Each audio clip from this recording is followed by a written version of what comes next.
વિરામ બાદ આપનું સ્વાગત છે। સમાચારોમાં આગળ વધીએ તો જૂનાગઢમાં શરૂ થયેલા શિવરાત્રીના મેળા અંગે હરિહરાનંદ ભારતી બાપુનું નિવેદન સામે આવ્યું છે। બહારથી આવતા સાધુ સંતો માટે પાસની વ્યવસ્થા કરી આપવા તંત્રને તેમણે અપીલ કરી છે। ધ્વજારોહણથી પવિત્ર મહાકુંભની શરૂઆત થઈ હોવાનું કહ્યું। ભજન અને ભોજનના મેળાને શાંતિપૂર્વક માણવા લોકોને અપીલ। દર વર્ષે ભારતીય આશ્રમમાં ભોજનની વ્યવસ્થા કરાતી હોવાનું તેમણે કહ્યું છે।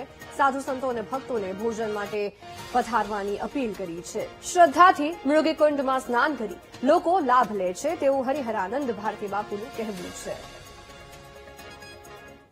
જૂનાગઢમાં આજથી જે મિની કુંભ મેળાનો પ્રારંભ થયો છે ને આપણી સાથે મહંત છે। શું કહેશો, જે પ્રમાણે આજથી મિની કુંભ મેળાનો પ્રારંભ થયો છે, ઉદઘાટન પણ કરવામાં આવ્યું છે? જય ગિરનારી, ઓમ નમો નારાયણ, જય ભવનાથ।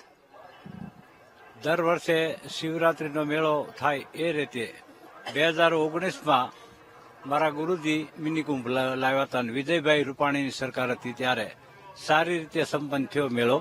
એ રીતે આ વખતે પણ સારી વ્યવસ્થા છે પ્રશાસનની। અને પણ એક પ્રશ્ન એવો ઉઠ્યો છે કે સાધુ સંતોની ગાડીને રોકે છે, તો સાધુ સંતોની ગાડીને રોકવા ન જોઈએ, કારણ કે એની પાસે તો પાસ બહારથી આવનાર સાધુ પાસે નથી, તો કા પાસની વ્યવસ્થા આપે અને યા તો સાધુ સંતોની ગાડી માટે છૂટી રાખે। ખાસ આ વર્ષે નવું શું છે મેળામાં? નવું બધાય અખાડાઓમાં ધ્વજારોહણ થયું। ભવનાથ મંદિરે ધજા બંધાણી, ભારતીય આશ્રમમાં રુદ્રેશ્વર રાગીરી અને અમારે શીખલિયા સાહેબ દર વર્ષે શીખલિયા સાહેબની હોસ્પિટલ છે ત્યાંથી દર વર્ષે આપણે ત્યાં કેમ્પ કરે છે ભારતીય આશ્રમની બાજુમાં। તો અત્યારે શીખલિયા સાહેબને ત્યાં પણ કેમ્પનું ઉદઘાટન થયું અને બધાય સંતોના ધૂણા ચેતન થઈ ગયા। અને વિશેષ સાંજના ડમરૂ યાત્રા છે, એમાં પણ બધાય જોડાવ। સરસ રીતે ડમરૂ યાત્રા સંપન્ન થાય એવી ગિરનારી મહાદેવ પાસે પ્રાર્થના। અને બધાય સંતોને આ તો મેળો છે, તો આની અંદર બધાયને સાથ અને સહકાર આપી અને જનતા અને સંતો અને પ્રશાસન આ ત્રણેય મળી સાથે મળી અને આ મેળો સંપન્ન કરે એવી બધા પાસે પ્રાર્થના। નિર્વિવાદ એવી કોઈ વિવાદ કરતા નહીં, શાંતિથી આ મેળાને માણજો, કારણ કે આ ભજન અને ભોજનનો મેળો છે। તો ભજન કરો અને ભોજન કરાવો, બે સૂત્ર અમારા ગુરુ મહારાજ ભારતી બાપુ બ્રહ્મલીન વિશ્વંભર ભારતી બાપુ કહેતા કે ભજન કરો અને ભોજન કરાવો। તો આ ભજન ને ભોજનનો મેળો છે। ભારતીય આશ્રમમાં વર્ષોથી આ મેળાનું આયોજન થાય છે અને દર વર્ષે ટેકરા ઉપર ઉતારો હતો ત્યારે મહારાજ અવંતિકા ભારતી બાપુ, જે ભારતી બાપુના પણ ગુરુ, એ ભજન અને ભોજન ત્યારે જમાવટ કરતા। આ મારી તો ત્રીજી પેઢીથી આ ભજન ને ભોજન સાથે ચાલ્યો આવ્યા છે। દર વર્ષે આ રીતે શિવરાત્રીના મેળામાં આયોજન થાય છે। શાહી સ્નાનનું વિશેષ મહત્વ હોય છે? શાહી સ્નાન તો વિશેષ મહત્વ મૃગીકુંડની અંદર એવી કહેવત છે કે મહાશિવરાત્રીના દિવસે શિવજી પાતાળમાંથી બહાર આવે છે, તો મહાશિવરાત્રીનું આયોજન થાય।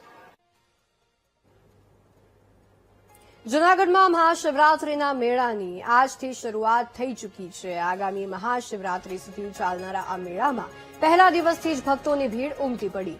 મિની મહાકુંભ તરીકે ઓળખાતા આ મેળા દરમિયાન શિવરાત્રીની મધ્યરાત્રિએ પવિત્ર મૃગીકુંડમાં સાધુ સંતો સ્નાન કરે છે।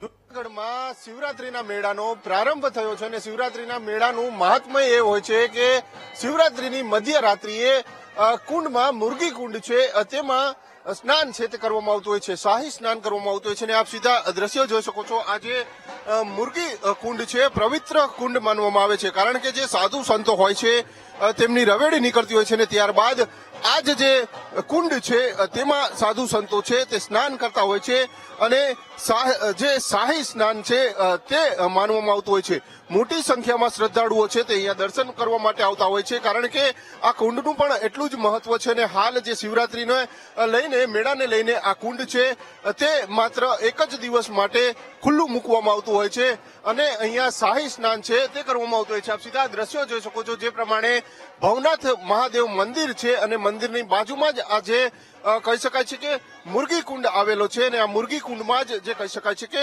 સ્નાન છે તે કરવામાં આવતા હોય છે। જ્યારે શિવરાત્રીની મધ્યરાત્રિએ કહી શકાય છે કે શિવજી ખુદ આ શાહી સ્નાન કરવા આવતા હોય તે પ્રકારની માન્યતા છે। આ મુરગી કુંડમાં આપ જે દ્રશ્ય જોઈ શકો છો, લોકો સિક્કા પણ નાખતા હોય છે અને આ સિક્કાનું પણ એક અનોખું મહત્વ છે, કારણ કે જે સિક્કા છે તે પણ જે કુંડ છે તેમાં પધરાવતા હોય છે અને તેનું પણ કંઈક જે કહી શકાય છે કે અલગ જ મહત્વ છે।